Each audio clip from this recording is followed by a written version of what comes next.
1 दिसंबर 2024 को यमन के हूती ने अदन की खाड़ी में अमेरिका के एक विध्वंसक और 3 सैन्य सप्लाई जहाजों पर मिसाइल और ड्रोन अटैक किया था। इस हमले को लेकर हूती ने दावा किया था कि उसने अमेरिका के इन जहाजों पर 16 बैलिस्टिक मिसाइलें, एक क्रूज मिसाइल और एक ड्रोन हमला किया था। इस हमले को लेकर हूती के प्रवक्ता ब्रिगेडियर जनरल याह्या सारी ने खुद सामने आकर बयान दिया था। उन्होंने अपने बयान में इस हमले को एकदम सटीक बताया था।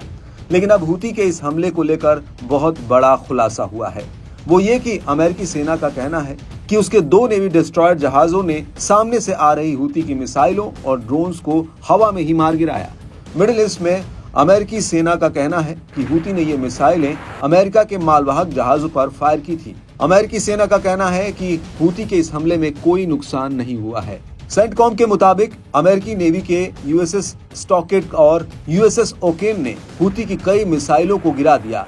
ये मिसाइलें अदन की खाड़ी से होते हुए अमेरिकी टारगेट्स की तरफ आ रही थी। सेंटकॉम के मुताबिक अमेरिकी डिस्ट्रॉयर्स ने हूती की 3 एंटी-शिप बैलिस्टिक मिसाइलों, 3 एक तरफा ड्रोन, 1 एंटी-शिप क्रूज मिसाइलों को हवा में ही मार गिराया।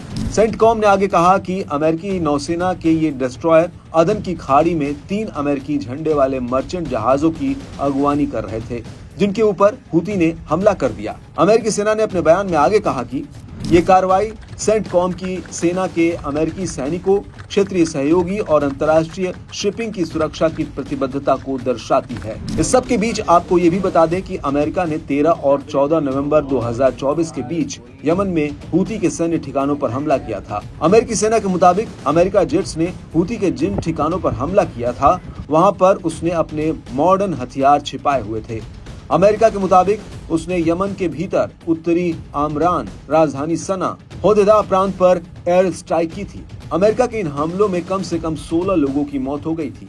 लेकिन इन हमलों के बाद भी हूती की ताकत में कोई खास कमी नहीं आई है, बल्कि वो अब रोजाना इजराइल के भीतर और लाल सागर में अमेरिकी जहाजों पर हमले कर रहा है। हूती ने ये तक कह दिया है कि भले ही लेबनान में युद्ध विराम हो गया है, लेकिन तब भी वो इजराइल पर हमला करता रहेगा।